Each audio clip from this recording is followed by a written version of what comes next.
Good evening बच्चों। Last lecture में D and F block हमने कंप्लीट कर दिया था, तो आज कुछ important question D and F block के डिस्कस कर लेते हैं ताकि डी एंड एफ ब्लॉक में आप 100% परफेक्ट हो जाओ। ठीक है ना। तो चलिए डी एंड एफ ब्लॉक के क्वेश्चन हैं, कुछ इंपॉर्टेंट क्वेश्चन की बात करते हैं।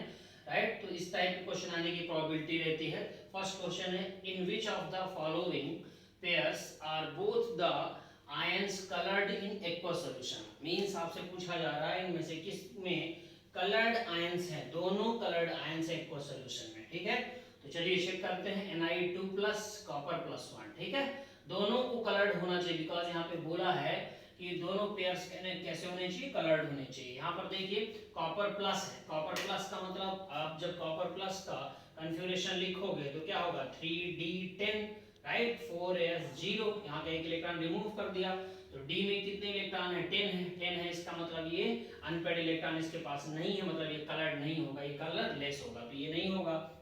सेम ऐसे यहाँ पर टाइटेनियम 3+ को आप देख लो, स्कैंडियम, वेनेडियम, राइट, यहाँ पर ये भी नहीं है, उसको भी छोड़ दो। आगे देखो यहाँ पर चेक करो ऑप्शन सी को देखो, स्कैंडियम 3+, टाइटेनियम 3+, राइट। तो स्कैंडियम में तीनों इलेक्ट्रॉन हटा दोगे, एक भी अनपेड इलेक्ट्रॉन नहीं रहेगा, तो ये कैसा हो जाएगा, कलरलेस हो जाएगा। हाँ, यहाँ पर भी एक बार चेक कर लो, टाइटेनियम दे रखा है, टाइटेनियम यहाँ पर चेक करो एक बार, 3+ दे रखा है, हमें मालूम है स्कैंडियम, राइट, यहाँ पे लिख रहा हूँ स्कैंडियम, राइट, इसके बाद टाइटेनियम, वेनेडियम, क्रोमियम, आगे लिखने की जरूरत नहीं है। तो टाइटेनियम में कितना आना चाहिए, यहाँ पर होना चाहिए 3D2 4s2। कितने इलेक्ट्रॉन हटाया, 3 इलेक्ट्रॉन हटाया है, 2 यहाँ से हटा दिया, 1 इलेक्ट्रॉन यहाँ से हटा दिया, कितना बचा 3D1, एक अनपेड इलेक्ट्रॉन बचा है, मतलब ये कैसा होगा, कलर्ड होगा, राइट। इसे भी चेक कर लो, Na2+ है, Na2+ का कैसा होगा, यहाँ पर देखिए Na2+, हमें मालूम है स्कैंडियम, टाइटेनियम, वेनेडियम, क्रोमियम, उसके बाद क्या आएगा, मैग्नीज, उसके बाद आयरन, उसके बाद कोबाल्ट, उसके बाद निकेल, उसके बाद कॉपर, उसके बाद जिंक। तो ये देखिए 3D8 आएगा। तो डी में कितने इलेक्ट्रॉन रखोगे, 8, 4s2, कितना दे रखा चार्ज 2+, 2 इलेक्ट्रॉन हटा दिया, डी में कितने बच रहे हैं 8। जब 8 इलेक्ट्रॉन डी में आप रखोगे तो ये लीजिए मैं इलेक्ट्रॉन रख के दिखा रहा हूँ, 1 2 3 4 5 6 7 8, यहाँ पर अनपेड इलेक्ट्रॉन है, मतलब आंसर क्या जाएगा, यही आंसर रहेगा बच्चों। ठीक है, इसके दोनों ही कैसे हैं, कलर्ड हैं। ओके, चलिए फर्स्ट क्वेश्चन सॉल्व हो गया। सेकंड क्वेश्चन की तरफ चलते हैं, तो ये थोड़ा इजी क्वेश्चन था। नेक्स्ट सेकंड क्वेश्चन, अच्छा क्वेश्चन देखिए, when SO2 is passed through an acidified solution of potassium dichromate, मतलब पोटेशियम डाइक्रोमेट K2Cr2O7 का एसिड के साथ रिएक्शन करने के लिए बोल रहा है। ठीक है, the oxidation state of sulphur change from, तो इसका मतलब आपसे क्वेश्चन क्या बोल रहा है कि पोटेशियम डाइक्रोमेट मतलब K2Cr2O7 का रिएक्शन किसी एसिड के साथ कराइए तो सल्फर के ऑक्सीडेशन में चेंज क्या आएगा, और ये आपके सामने ऑप्शंस हैं। तो मैंने इस क्वेश्चन को सिंपलीफाई कर दिया, आप देखिए नीचे मैंने रिएक्शन मेंशन कर दिया बच्चों। ये देखिए मैंने रिएक्शन कर दिया, K2Cr2O7 पोटेशियम डाइक्रोमेट का H2SO4 के साथ ये रिएक्शन कर दिया है। यहाँ पर ये जो नेसेंट ऑक्सीजन है, इस नेसेंट ऑक्सीजन का फिर SO2 के साथ रिएक्शन, क्योंकि उसने बोला है SO2 के साथ रिएक्शन करना है, तो SO2 में सल्फर का ऑक्सीजन ऑक्सीडेशन स्टेट कितना है बच्चों, +4, और प्रोडक्ट में क्या बना है H2SO4, तो क्या बनेगा +4 से +6 में गया, तो +4 से +6 में कन्वर्ट हुआ। किस ऑप्शन में दे रखा है, यहाँ पर दे रखा, ऑप्शन थर्ड में देखिए +4 to +6 दे रखा है, इसलिए यही आंसर जाएगा। ठीक है, तो आई थिंक दोनों क्वेश्चन क्लियर हो गए होंगे। तो ये इंपॉर्टेंट, दोनों में से ये ज्यादा इंपॉर्टेंट क्वेश्चन है बच्चों, इसी टाइप के क्वेश्चन पूछे जाते हैं। और वैसे भी मैंने आपको जब पढ़ाया था तो टेक्निक सिखाई थी कि सल्फर +4 दे रखा है, प्रोडक्ट में हमेशा क्या बनेगा बच्चों, +6 ही बनेगा, और यहाँ पर SO2 बोला है तो +4 है, तो बट ऑब्वियस है कि प्रोडक्ट में क्या बनेगा, +6 बनेगा। रिएक्शन नहीं भी आती है अगर आपको, तो रिएक्शन नहीं भी पढ़ो तब भी कोई दिक्कत नहीं है, तब भी क्वेश्चन सॉल्व होगा, यहीं से क्वेश्चन सॉल्व हो जाएगा। +4 मतलब आंसर में क्या बनेगा, +6, +4 से +6 है, ये टिक कर दोगे आप। ठीक है, तो रिएक्शन पढ़ने की जरूरत नहीं पड़ेगी आपको। ओके, चलिए नेक्स्ट क्वेश्चन की तरफ मूव करते हैं। ओके, तो नेक्स्ट क्वेश्चन है, which of the following ions is the most stable in aqueous solution, means aqueous solution में सबसे ज्यादा स्टेबल आयंस आपको इन चारों में से बताना है। ठीक है ना, तो कौन सा मोस्ट स्टेबल है। हालांकि ये कल जब मैंने डी एंड एफ ब्लॉक का लेक्चर लिया था तो एफ ब्लॉक में ही कल मैंने ये क्वेश्चन सॉल्व कराया था। ठीक है ना, राइट। तो मोस्ट स्टेबल एक्वस सॉल्यूशन में कौन होगा, vanadium 3+, titanium 3+, Mn 3+, chromium 3+। Answer क्या जाएगा इसका करेक्ट, क्रोमियम 3+। ठीक है ना, ओके। अब क्यों आंसर क्रोमियम 3+ जाएगा, कैसे आप फाइंड आउट करोगे कि क्रोमियम 3+ ये आंसर रहेगा बाकी नहीं रहेंगे। आप सबका कॉन्फ़िगरेशन लिख सकते हो अकॉर्डिंग टू ऑक्सीडेशन नंबर। चलो वेनेडियम की बात कर लेते हैं। वेनेडियम पे कितना बोला है 3 प्लस, हमें मालूम है स्कैंडियम टाइटेनियम वेनेडियम, तो क्या लिखना चाहिए 3d3 4s2, ये होता है नॉर्मल कॉन्फ़िगरेशन। 3 प्लस चार्ज है मतलब 3 इलेक्ट्रॉन रिमूव करने हैं, तो 2 इलेक्ट्रॉन यहाँ से हटा दिया, 1 इलेक्ट्रॉन यहाँ से हटा दिया, तो क्या बचेगा डी में 2 इलेक्ट्रॉन बचेंगे। ओके, Ti3 प्लस की बात कर लेते हैं, चलो इसे भी मेंशन करते हैं, ये लीजिए तो स्कैंडियम, स्कैंडियम के बाद टाइटेनियम, राइट, तो यहाँ पर क्या होना चाहिए बच्चों, देखो यहाँ पर 3d2 4s2 scandium titanium vanadium, ठीक है ना। ओके, लिख दिया हमने, 3 प्लस चार्ज है मतलब 3 इलेक्ट्रॉन हटाने, हटा दिया यहाँ से भी, कितना बचेगा बच्चों, यहाँ पर 1, यहाँ पर 0, ठीक है। Mn3 प्लस की बात कर लेते हैं, लीजिए Mn3 प्लस क्या होना चाहिए 3d5 4s2, 3 इलेक्ट्रॉन हटाने, 2 यहाँ से हटा दिया, 1 यहाँ से हटा दिया, डी में कितने बचे 4, ठीक है ना। क्रोमियम 3 प्लस की बात कर ले, क्रोमियम 3 प्लस, राइट, यहाँ पर कितना आ जाएगा, यहाँ पर क्रोमियम 3d5 4s1, इतना होता है, 3 इलेक्ट्रॉन हटा देने हैं, हटा दीजिए, राइट, 1 यहाँ से हटाया, 2 यहाँ से हटा दिया, कितने बचे 3d3 4s0। अब आप ध्यान से देखिएगा बच्चों, यहाँ पर डी में 2 इलेक्ट्रॉन है, यहाँ पर डी में 1 इलेक्ट्रॉन है, यहाँ पर डी में 4 इलेक्ट्रॉन है, और यहाँ पर डी में 3 इलेक्ट्रॉन है, ठीक है। जब ऑर्बिटल का स्प्लिटिंग करते हो, डी ऑर्बिटल का स्प्लिटिंग, तो हमें मालूम है डी ऑर्बिटल, यहाँ पे बना दे रहा हूँ, डी ऑर्बिटल जो है उसे स्प्लिट करते हैं बच्चों, तो T2G और EG में ऐसे, राइट, ये लीजिए, ये मैंने आपको कोऑर्डिनेशन कंपाउंड में एक्सप्लेन किया था बच्चों, कोऑर्डिनेशन कंपाउंड में एक्सप्लेन किया था, ये T2G है और ये क्या है EG ऑर्बिटल है, राइट। तो T2G में कितने इलेक्ट्रॉन यहाँ पर रखने, क्रोमियम 3 प्लस, देखिए डी में 3 इलेक्ट्रॉन, डी में 3 इलेक्ट्रॉन रख दिया हमने, राइट, और यहाँ पर डी में 3 इलेक्ट्रॉन रखने थे, रख दिया हमने, ठीक है। ओके, यहाँ पर अगर एलिमेंट की बात करूँ तो डी में 4 इलेक्ट्रॉन रखेंगे, यहाँ पर डी में 1 इलेक्ट्रॉन रखेंगे, और यहाँ पर डी में 2 इलेक्ट्रॉन रखेंगे। हमें मालूम है ये कैसा है, हाफ फील्ड है, राइट, क्योंकि डी में 3 इलेक्ट्रॉन है, बाकी किसी में डी में 3 इलेक्ट्रॉन नहीं है, तो ये हाफ फील्ड है, और हाफ फील्ड कैसा होता है, मोर स्टेबल होता है। ये मैंने कोऑर्डिनेशन कंपाउंड जब पढ़ाया था तो आपको लिखा भी दिया था कि हाफ फील्ड कैसा होता है, मोर स्टेबल, इस वजह से डी में 3 इलेक्ट्रॉन है, राइट, तो T2G हाफ फील्ड है, इस वजह से कैसा होगा, मोर स्टेबल होगा, इसलिए आंसर क्या जाएगा, क्रोमियम 3 प्लस आंसर जाएगा, ठीक है ना। चलिए नेक्स्ट क्वेश्चन की तरफ मूव करते हैं।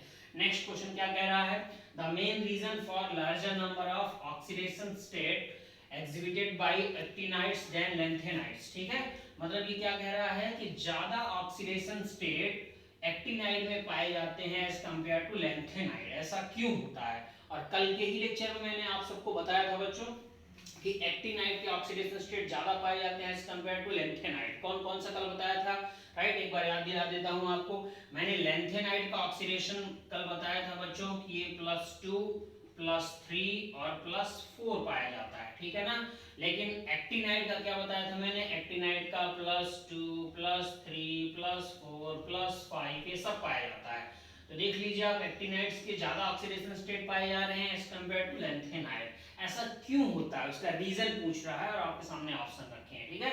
तो मैंने कल इसका रीजन भी बताया था, क्या लिखा है फर्स्ट में, lesser energy difference between 5f and 6d orbital than 4f and 5d, ये क्या है इसके बारे में थोड़ी सी हम बात कर लेते हैं। यहाँ पर आप देखिएगा, इसे हटा देते हैं, यहाँ पर मेंशन कर देते हैं, ठीक है ना, लास्ट ऑप्शन को हटा देते हैं।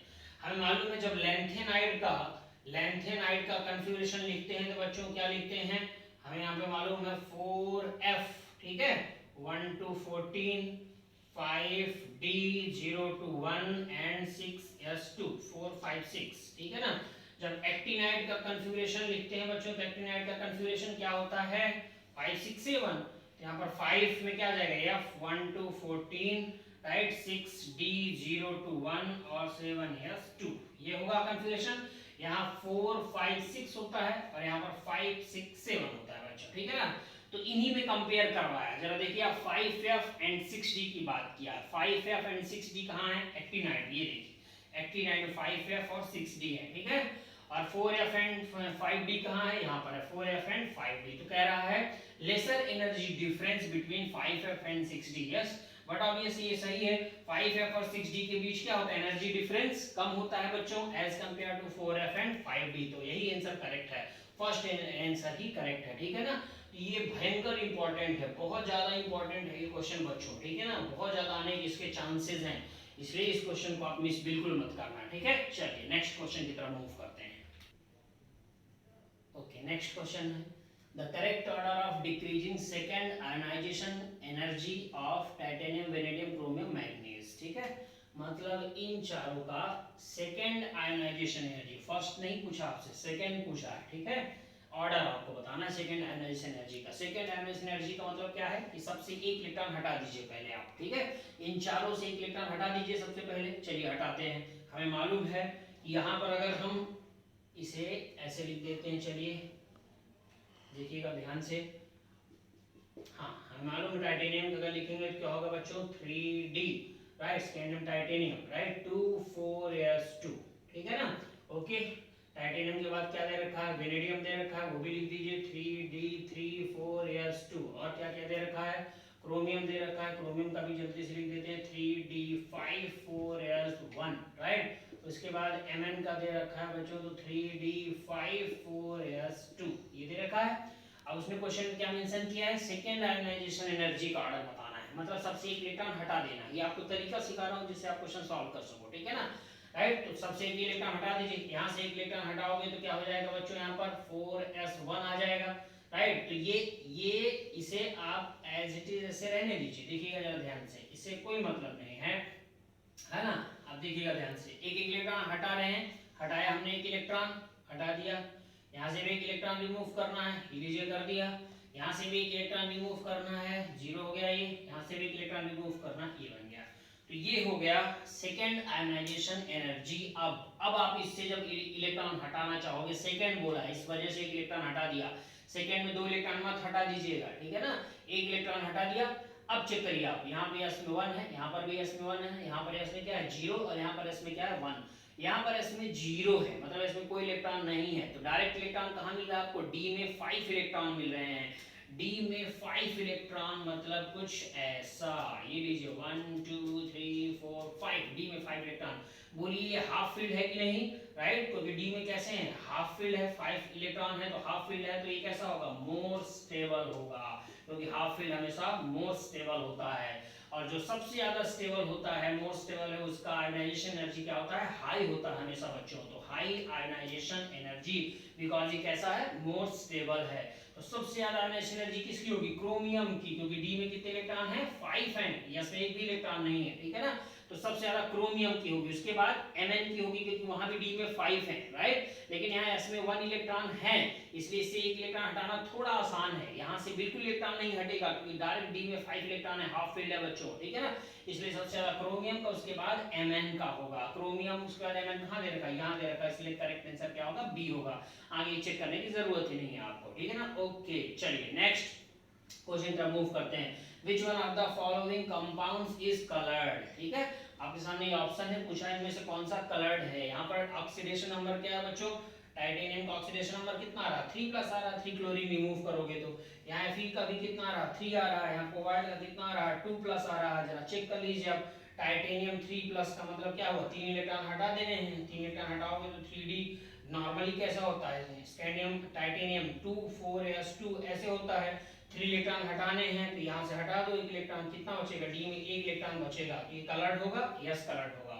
यहाँ पर आयरन का क्या होता है बच्चों, scandium titanium vanadium chromium manganese iron, तो 3D6 4s2 होता है। 3 इलेक्ट्रॉन हटाना है तो यहाँ से हटाया और एक यहाँ से हटाया, डी में कितना हुआ 5 अनपेयर्ड इलेक्ट्रॉन, यहाँ डी में 1 अनपेयर्ड, यहाँ 5 अनपेयर्ड और कोबाल्ट 2+, तो आयरन कोबाल्ट मतलब 3D7, राइट। 4s2 2 इलेक्ट्रॉन हटा दिया तो 0 हो जाएगा, कितने अनपेयर्ड 7। तो एक भी अनपेयर्ड इलेक्ट्रॉन होता है जो कैसा होता है, कलर्ड। और कलर्ड ही आपसे पूछा है, तो यहाँ 1 अनपेयर्ड इलेक्ट्रॉन है तो कलर्ड होगा, यहाँ 5 अनपेयर्ड है तो कलर्ड होगा, यहाँ 7 अनपेयर्ड है तो कलर्ड होगा, मतलब ये तीनों कलर्ड है, इसलिए आंसर क्या जाएगा, ऑल ऑफ दीज, ठीक है ना। ओके, चलिए नेक्स्ट क्वेश्चन की तरफ मूव करते हैं। ओके, तो नेक्स्ट क्वेश्चन है, which of the following complex ions is expected to absorb visible light, ठीक है। मतलब इन चारों में से कौन सा कॉम्प्लेक्स विजिबल लाइट को एब्जॉर्ब कर रहा है।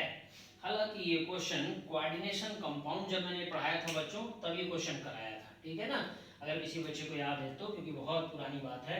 तो विजिबल लाइट एब्जॉर्ब कौन सा कॉम्प्लेक्स करता है, जिसके पास क्या होता है, अनपेयर्ड इलेक्ट्रॉन होता है, अनपेयर्ड इलेक्ट्रॉन जिसके पास होते हैं, जिस कॉम्प्लेक्स में मेटल के पास अनपेयर्ड इलेक्ट्रॉन रहते हैं बच्चों, वही कॉम्प्लेक्स क्या करता है, विजिबल लाइट को एब्जॉर्ब करता है। चलिए चेक कर लेते हैं कि इसके पास अनपेयर्ड Zn2+, Zn का चार्ज कितना है बच्चों 2+, यहाँ पर तो जीरो होता है चार्ज, तो जो चार्ज यहाँ मेंशन है वही इसका चार्ज आएगा, बिकॉज अंदर का चार्ज जीरो है, अमोनिया का चार्ज जीरो होता है, न्यूट्रल लिगेंड है। तो Zn2+ का मतलब क्या हुआ बच्चों 3d10 होता है, राइट। तो ये कैसा होगा, अनपेयर्ड इलेक्ट्रॉन है ही नहीं, d में 10 है, पूरा भरा हुआ है। स्कैंडियम 3+, स्कैंडियम 3+, यहाँ भी ये जीरो और ये भी जीरो, तो जो चार्ज यहाँ पर है वही स्कैंडियम का चार्ज होगा बच्चों। स्कैंडियम 3+ का मतलब क्या हुआ 3d0, कोई इलेक्ट्रॉन नहीं है। टाइटेनियम 4+ में भी क्या होगा 3d0, क्योंकि टाइटेनियम पे 4+ चार्ज दे रखा है। क्रोमियम ये चार्ज जीरो, तो जो चार्ज यहाँ मेंशन वही चार्ज क्रोमियम, क्रोमियम 3+ बोला है, क्रोमियम 3+ का मतलब नॉर्मल कन्फिगरेशन क्या होता है 3d5 4s1, ये होता है क्रोमियम का कन्फिगरेशन। 3+ है मतलब 3 इलेक्ट्रॉन रिमूव करने हैं, एक इलेक्ट्रॉन ये रिमूव कर दिया, 2 इलेक्ट्रॉन और यहाँ से रिमूव कर दिया, तो क्या बचा बच्चों 3d3 अनपेयर्ड इलेक्ट्रॉन है इसके पास, राइट। क्योंकि डी में 3 इलेक्ट्रॉन है, 1 इलेक्ट्रॉन है, मतलब ये विजिबल लाइट को एब्जॉर्ब करेगा। ये AIPMT में भी आ चुका है, एम्स में भी ये क्वेश्चन आ चुका है बच्चों, तो इंपॉर्टेंट है ये क्वेश्चन, ठीक है ना। ओके चलिए नेक्स्ट क्वेश्चन की तरफ मूव करते हैं। How many moles of iodine are liberated when 1 mole of K2Cr2 मतलब potassium dichromate react with Ki potassium iodide, ठीक है। तो कह रहा है कितने मोल आयोडीन लिबरेट होंगे अगर 1 मोल K2Cr2O7 Ki के साथ मतलब पोटेशियम आयोडाइड के साथ रिएक्ट करेगा। तो ये रिएक्शन पूछ रहा है, डायरेक्ट मैं रिएक्शन यहाँ पे मेंशन कर दिया हूँ बच्चों, K2Cr2O7 का Ki के साथ रिएक्शन एसिडिक मीडियम में, ठीक है ना। तो कितने मोल आयोडीन लिबरेट होता है, देखिए 3 मोल आयोडीन लिबरेट होता है, 3 मोल ऑफ I2। किस ऑप्शन दे रखा है, थर्ड ऑप्शन दे रखा है, 3 मोल्स, टिक कर देना, इंपॉर्टेंट है ये, एम्स का क्वेश्चन है, ठीक है ना। ओके चलिए नेक्स्ट क्वेश्चन की तरफ मूव करते हैं। ओके नेक्स्ट क्वेश्चन है reason for lanthanide contraction is, तो लैंथेनाइट कंट्रैक्शन का रीजन, और कल के लेक्चर में ही हमने बात किया था लैंथेनाइट कंट्रैक्शन का बच्चों, तो कल हमने क्या बताया था इसमें से आप चेक कर लीजिए। स्क्रीनिंग इफेक्ट बहुत कम हो जाता है, मैंने बताया था f ऑर्बिटल का, तो देखिए ऑप्शन सी में दे रखा है negligible screening effect of f orbital, यही आंसर होगा, कल ही मैंने ये बताया था डायरेक्ट, ठीक है ना। नेक्स्ट क्वेश्चन है separation of lanthanide, lanthanide is possible by, lanthanides का सेपरेशन किसकी वजह से होता है, राइट। तो आंसर क्या जाएगा आयन एक्सचेंज मेथड के थ्रू, क्यों, क्योंकि आयंस बनते हैं उससे बच्चों, राइट, तो इजीली आयंस को सेपरेट किया जा सकता है आयन एक्सचेंज मेथड के थ्रू। तो ये भी क्वेश्चन पूछा जा सकता है आपसे कि लैंथेनाइट का सेपरेशन आयन एक्सचेंज मेथड के थ्रू किया जाता है, ठीक है ना। ओके चलिए नेक्स्ट क्वेश्चन की तरफ मूव करते हैं। ओके नेक्स्ट क्वेश्चन है करेक्ट बेसिक ऑर्डर, आपको बेसिक ऑर्डर बताना है इस लैंथेनाइट ग्रुप के हाइड्रोक्साइड का, और कल के लेक्चर में हमने डिस्कस किया था बच्चों, राइट, कि हाइड्रोक्साइड का बेसिक ऑर्डर, तो आप इजीली आंसर दे सकते हो क्योंकि कल ही मैंने पढ़ाया था। करेक्ट आंसर क्या होगा, जैसे जैसे आप इधर मूव करोगे लेफ्ट टू राइट तो साइज डिक्रीज होगी, साइज डिक्रीज होगी तो बेसिसिटी भी डिक्रीज होगी, कल बताया था, राइट। तो करेक्ट आंसर क्या रहेगा बच्चों, बी रहेगा, राइट। सबसे पहले वाले का सबसे ज्यादा बेसिक रहता है, फिर साइज के अकॉर्डिंग डिक्रीज होते जाता है बेसिसिटी भी, ठीक है ना। ओके चलिए नेक्स्ट क्वेश्चन की तरफ मूव करते हैं। ओके तो नेक्स्ट क्वेश्चन है बेसिक ऑर्डर, ठीक है। अभी इससे पहले जो क्वेश्चन कराया था वो हाइड्रोक्साइड का था, OH का था, ये ऑक्साइड का ऑर्डर पूछा है आपसे, ठीक है ना, ऑक्साइड सबने दे रखा है। तो इसका करेक्ट ऑर्डर, इस क्वेश्चन को कैसे सॉल्व करोगे बच्चों, राइट। यहाँ पर क्या दे रखा है, टाइटेनियम का ऑक्साइड, यहाँ वेरिडियम का ऑक्साइड और यहाँ पर क्रोमियम का ऑक्साइड, ठीक है ना। तो हमें मालूम है स्कैंडियम, स्कैंडियम के बाद क्या आता है टाइटेनियम, फिर वेनेडियम, फिर क्रोमियम, ठीक है ना। तो जैसे जैसे कंसेप्ट ध्यान सुनिएगा, जैसे जैसे लेफ्ट टू राइट आप ऐसे मूव करते हो, राइट, तो ऑक्साइड का बेसिक ऑर्डर जो है वो डिक्रीज होता चला जाता है, ठीक है ना। ओके जैसे हाइड्रोक्साइड में था सेम वैसे ही ऑक्साइड में भी रहता है।